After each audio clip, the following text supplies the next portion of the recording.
It's 8 p.m. and here are our top stories in 90 seconds. Today marks the culmination of thousands of hours in this comprehensive investigative effort to locate the mother of two who went missing May 10th of 2020. Almost 1 year to the day, an arrest made in the murder of Suzanne Morphew. They followed every lead, every tip, and every unanswered question. Her husband, who previously pleaded for her safe return, now facing first-degree murder charges. We'll do whatever it takes to bring you back. We love you, we miss you, your girls need you. This arrest, the first small step in getting justice for Suzanne. Today is not the day for celebration, nor does it mark the end of this investigation.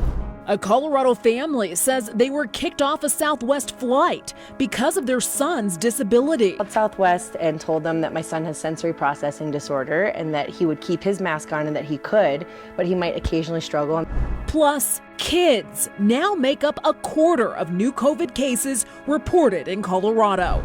A staple in Denver's 5 Points neighborhood is at risk of closing its doors for good. Now it's just like order, and we cannot keep up with that, not in that kitchen. The place that always makes its customers feel like family is now hoping you can return the favor. This place is a happy place. So if it's not here, there is not gonna be much of a future for 5 Points. Good Wednesday evening, and thank you for watching Denver7 News on Local 3. I'm Jessica Porter. We still do not know how Suzanne Morphew died, where her body may be, but one thing we do know is the person believed to have killed her. Suzanne Morphew was reported missing last May on Mother's Day. A neighbor called police saying she had gone for a bike ride but never returned. Today, the Chaffee County Sheriff's Department announced the arrest of Suzanne's husband, Barry. Denver7's Sloan Dickey joins us live from Chaffee County. Sloan, this investigation is far from over. Absolutely, and the sheriff, John Speasy, said that there's not much that he can disclose at this point. As to the nature of this case, he definitely said that the investigation is still ongoing. And another challenge is that they have not found Suzanne Morphew, and they haven't given us much information as to the narrowing of the scope of that investigation and the search for her body. The sheriff did say that law enforcement has been collecting evidence and building that case over the past year leading up to the arrest. And the district attorney said that her team has put in thousands of hours to the continuing path bringing this case to justice. For me, today is a good day. But for my office, this is where the work begins. There's more work to be done. However, this is an important and incredibly crucial step. Now, I spoke with several bystanders near the press conference, and they said this search and investigation has been extremely taxing on the town. Friends of Suzanne Morphew told us that though it's difficult to hear that she likely is not alive, it's a good day because the community is one step closer to justice. Today is not the day for celebration, nor does it mark the end of this investigation. Rather, it's the next step in this very difficult yet very important journey as we seek justice for Suzanne and her family. Now, we have confirmed that Barry Morphew was arrested today in Poncha Springs. That's about 5 miles from Salida. He's being held in the building behind me at the Chaffee County Detention Center, and his first court appearance is set for tomorrow morning at 10:30. Reporting live in Chaffee County, Sloan Dickey, Denver7. Sloan, thank you. Barry Morphew will appear in court tomorrow morning. We could learn more information there, but more likely we'll have to wait for a preliminary hearing to see what the prosecution's case is based on. The DA's office has no intention of releasing the affidavit anytime soon. The doctors and experts who treated 7-year-old Olivia Gant before she died could be subpoenaed to respond in court during her mother's trial. Gant was treated at Children's Hospital Colorado before she died in 2017. Her mother, Kelly Turner, is charged with first-degree murder and accused of falsely portraying Olivia as sick for years. Right now, doctors are reluctant to testify in the trial. Well, it is likely 2 million Coloradans will be fully vaccinated by this time tomorrow. Almost 30,000 people received a vaccine on Tuesday. CDC data shows nearly half the state has received at least one dose. But the more concerning numbers are the number of new COVID cases in our state. Today, more than 1,600 new cases of the virus were reported statewide. But a growing number of those cases are happening among kids and teenagers. Children ranging in ages from infants to 19 make up more than a quarter of new COVID-19 cases in our state. 26.4% of all cases reported during the week of April 25th were among that age group. Governor Polis spoke last week of why this might be the case. What's also happening is as parents are protected, as grandparents are protected, they're taking their unprotected 11-year-olds and 15-year-olds, out with them to restaurants, to hang out with others. And while their elders may be protected, the young people don't have that level of protection. Right now, kids under 16 are not eligible for the vaccine. Pfizer is seeking authorization to start vaccinating kids between ages 12 and 15, possibly as soon as next week. It's often called the heart of Denver's 5 Points neighborhood, but now the Welton Street Cafe is in danger of closing. Denver7's Micah Smith sat down with one of the owners who says their problem isn't a lack of customers, it's the building Welton Street Cafe calls home.